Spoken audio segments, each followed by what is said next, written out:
আল্লাহ রসুল গুই সাপকে ইশারা করছেন, আইয়ুহাদ্দাব।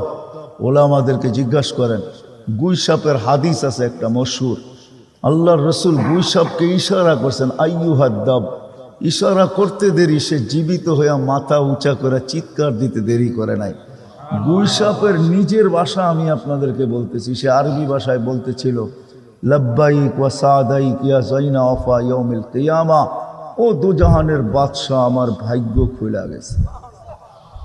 আপনি ইশারা করতে দেরি, আমার ভাগ্য খুলতে দেরি হয় নাই।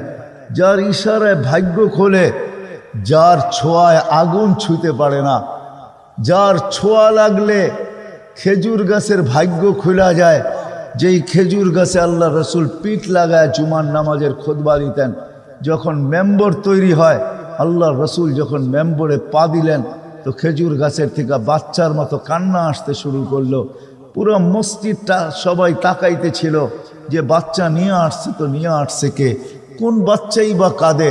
অনেক তালাশের পরে দেখলেন যে কোনো বাচ্চা না, এই কান্না তো খেজুর গাছ থেকে আসতেছে। আল্লাহ রসুল মেম্বর থেকে নামতে বাধ্য হইলেন, খেজুর গাছের উপরে হাত রাখতে বাধ্য হইলেন, আর তাকে সান্ত্বনা দিতে বাধ্য হইলেন যে হ্যাঁ, আমার ছোঁয়ার থেকে আজকে তুমি বঞ্চিত হয়ে গেলা, বিদায় তুমি চোখের পানি জড়াইতেছ, তুমি বাচ্চার মতো কাঁদতেছ। ঠিক আছে, আমি তোমাকে ছোঁয়াও দিব। আমার পায়ের নিচে, মেম্বরের নিচে যেইখানে আমি প্রথম পা রাখবো, ওইখানে তোমাকে দাফন করে দেওয়া হবে, গায়রা দেওয়া হবে। তোমার উপরে পা দিয়ে আমি প্রতিদিন প্রতি জুমায় মেম্বরে উঠব।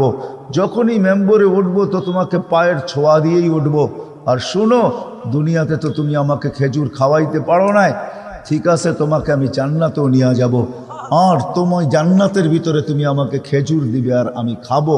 আমি কিচ্ছা শোনানো আপনাদের উদ্দেশ্য না, আপনাদেরকে বোঝানো উদ্দেশ্য যে খেজুর গাছ আল্লাহ রসুলের পিঠের ছোঁয়া পাওয়ার কারণে ধন্য হইতে পারে।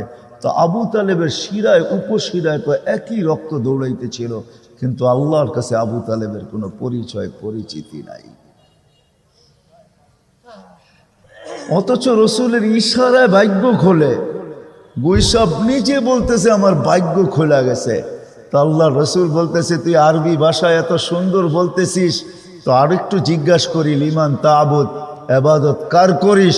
তো গুইসাপ বলতেছে, ফিস সামাই আরশুহু, যার আরশ আকাশে, ওফিল আরদি সুলতানুহু, জমিনে যার রাজত্ব, ওফিল বাহরি সাবিলুহু, সমুদ্রের ভিতরে যার রাস্তা, ওফিল জান্নাতি রহমাতুহু, জান্নাতের ভিতরে যার রহমত, ওফিল নার ইকাবুহু, জাহান্নামের ভিতরে যার শাস্তি।